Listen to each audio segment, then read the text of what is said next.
One of the most important goals in video game animation is clarity. Yeah, you always want your animation to look beautiful and impressive, but above all, good gameplay animation has to read clearly. And that's because one of animation's primary functions in a game is to provide the player with visual feedback and communicate gameplay information. If you press a button, seeing your character immediately respond with the appropriate action is your visual confirmation that your input was received. If a boss is about to attack you, it's the animation's job to let you know.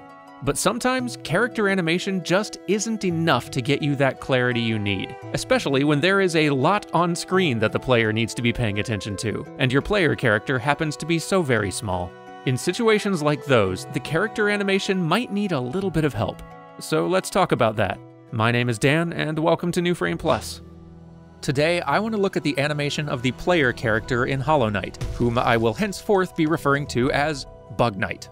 That is not their official name, but I do not care. Bug Knight.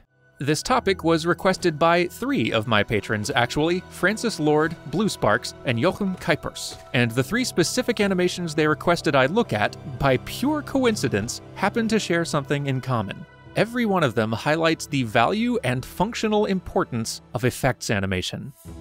Effects animation, if you are not familiar, is the art of animating stuff like fire, water, smoke, explosions, and magic. It's not just the craft of replicating the look and physics of these things, although being able to do so is an important part of the job. It's also the craft of exaggerating and stylizing these elements for both aesthetic and functional purposes. And effects animation plays a particularly vital function in games, because of all the visual components you see on screen, effects are arguably one of the best tools for communicating gameplay information. Now, the character animation on Bug Knight is great and absolutely adorable. I love them. But when it comes to communicating that essential gameplay information and giving the player clear visual feedback for their inputs, look at this character's animation and you'll find that a lot of the time, it's actually the effects animation and the sound doing most of the heavy lifting. Take the Crystal Dash, for example. The effects and the sound are not just what give this move its sense of power. They are the things which communicate all of the functional information that the player needs. When you hold down the trigger, that sense of charging power comes from the swirling wind effects and the spreading crystals at the Bug Knight's feet. And the way you can tell that move is fully charged is because there's a bright flash of light and bursts of wind everywhere. Now, Bug Knight's playing the same 4 frames of animation in both the charging and charged phases of this move, but the different effects make these 2 phases feel very distinct. Bug Knight's sprite is flashing white, the crystals are brighter, there's an aura of power just pulsing around you, the screen is shaking a lot. There is an amazing sense of stored up energy just waiting to be unleashed. And when you release that trigger, boom! Full screen flash, a huge sonic boom effect, and a spray of crystal shards in your wake. Tons of camera shake, wind trails behind you, effects everywhere. And if you choose to stop that dash manually, Bug Knight's sudden deceleration is emphasized by a wind burst firing in the opposite direction. But alright, you could argue that character animation is still a pretty visible central component of this move. Bug Knight's posture does convey a lot. The crouch down before launching, their straightened out body during flight, the way they sharply curl inward, reversing their line of action to screech to a halt. Character animation is still bringing a lot to the table. So next, let's look at Abyss Shriek, which is one of your biggest magic attacks.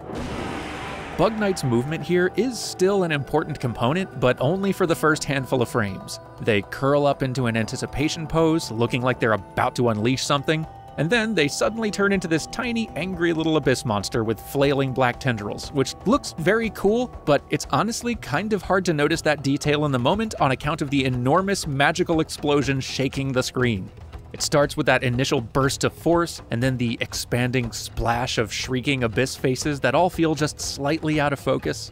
And then it quickly dissolves into a lingering particle cloud. Just beautiful. And character animation, again, is involved in this. It is setting up this move with some anticipation frames, but all of the other relevant visual information for gameplay is coming from the radius and duration of that effects explosion. But if you would like a more extreme example, consider the hit react, which happens when you take damage. When the player gets hit by an enemy, they need to know it. This animation is almost entirely a showcase of sound and effects animation. The character animation component is just 3 drawings and effectively 1 key pose, but in the chaos of a boss battle, a simple change in pose is not going to be noticed. Even a flickering character sprite might get lost in the mix if things are really hectic. But a 20-frame hit stop with that enormous flash effect, the screen shake, and the sound cue? Good luck not noticing that. And when you take a bigger hit that does double damage, you almost can't even see Bug Knight through all of the effects flashes happening.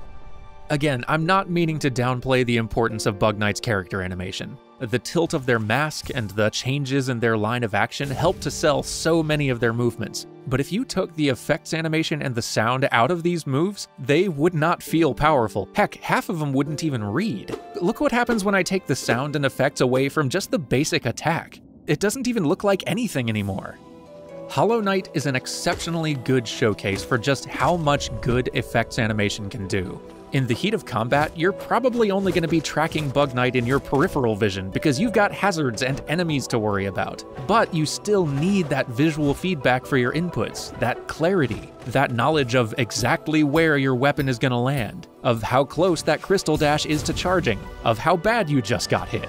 And even though your Bug Knight is tiny, and your Bug Knight is fast, and most of their features are obscured behind masks and cloaks, and you're only half paying attention to them anyway because who knows what that boss is about to do, you can still pretty easily track everything your Bug Knight is doing.